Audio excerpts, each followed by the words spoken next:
Corona के बाद घरों की डिमांड में आए उछाल का असर रियल एस्टेट सेक्टर की रफ्तार में तेजी में आया है। इसका सबसे बड़ा फायदा बिना बिके घरों की संख्या में आई कमी के तौर पर देखने को मिल रहा है। दरअसल रियल एस्टेट सेक्टर की सेहत का एक बड़ा पैमाना बिना बिके घरों की संख्या को माना जाता है। अगर इनकी संख्या में बढ़ोतरी होती है तो इसे कारोबार के लिहाज से अच्छा नहीं माना जाता, लेकिन अनसोल्ड इन्वेंट्री की गिनती कम होने पर रियल एस्टेट की बेहतर ग्रोथ का अनुमान लगाया जाता है। एक रिपोर्ट के मुताबिक देश के 7 बड़े शहरों में बिना बिके घरों की इन्वेंट्री लगातार घट रही है। इसके मायने हैं कि घरों की बिक्री में बढ़ोतरी हो रही है और रियल एस्टेट सेक्टर में एक बार फिर तेजी का आलम देखा जा रहा है। जानकारों के मुताबिक महंगाई, वैश्विक आर्थिक सुस्ती और ईएमआई में इजाफे के बावजूद बिना बिके मकानों की संख्या में कमी होना इस सेक्टर के लिए बेहद राहत की खबर है।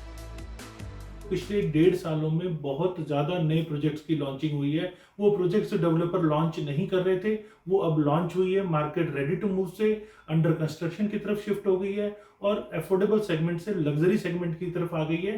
जो आपने पिछले दिनों देखा भी होगा कि लग्जरी सेगमेंट में बहुत अच्छी बाइंग हुई है। तो वो लोकेशंस जहां जो बेटर लोकेटेड हैं वहां पर अच्छे नंबर्स देखने को मिले हैं और वो ट्रेंड कंटिन्यू है। आने वाले समय में भी आप देखेंगे कि 1-2 साल अभी ये ट्रेंड कंटिन्यू रहेगा। रियल एस्टेट अच्छे नंबर्स देने वाला है। अगर आंकड़ों के लिहाज से अनसोल्ड इन्वेंट्री में आई गिरावट पर नजर डालें तो देश के 7 बड़े हाउसिंग मार्केट्स में बिना बिके घरों की संख्या बीते 5 वर्षों में 12% घटी है। इस तरह से अनसोल्ड इन्वेंट्री को बेचने के लिए अब डेवलपर्स को 20 महीने ही लगेंगे। बिना बिके घरों को बेचने के लिए पहले इससे 2 गुना वक्त यानी करीब 42 महीने लग रहे थे। अनसोल्ड इन्वेंट्री की संख्या को अगर घरों की कुल संख्या के हिसाब से समझें तो 31 मार्च 2018 को देश भर में 7,13,000 यूनिट्स थी। यह आंकड़ा इस साल 31 मार्च को घटकर 6,26,000 यूनिट्स पर सिमट गया है। जानकारों के मुताबिक रेरा के आने के बाद भी रियल एस्टेट ने ग्राहकों का खोया हुआ भरोसा जीता है, जो बिक्री में बढ़ोतरी की एक बड़ी वजह है।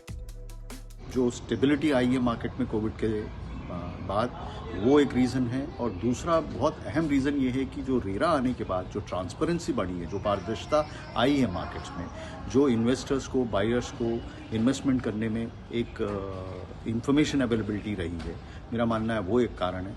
और एक रिकोर्स आज इमीडिएटली अवेलेबल है बायर्स के लिए, होम बायर्स के लिए, जिससे वो एक कॉन्फिडेंस आता है, इन्वेस्टमेंट करेंगे, उनके पैसा सिक्योर्ड है। इस साल की पहली तिमाही में टॉप 7 रियल एस्टेट बाजारों में घरों की बिक्री में बढ़कर रिकॉर्ड 1,14,000 यूनिट्स पर पहुंची है। इससे पहले 2022 में घरों की बिक्री 10 साल के उच्चतम स्तर पर थी। ऐसे में बिक्री की ये तेज रफ्तार बिना बिके घरों की संख्या में भी कमी लाने का सबब बन रही है। वीडियो पसंद आया तो हमें लाइक, कमेंट, शेयर और सब्सक्राइब जरूर करें।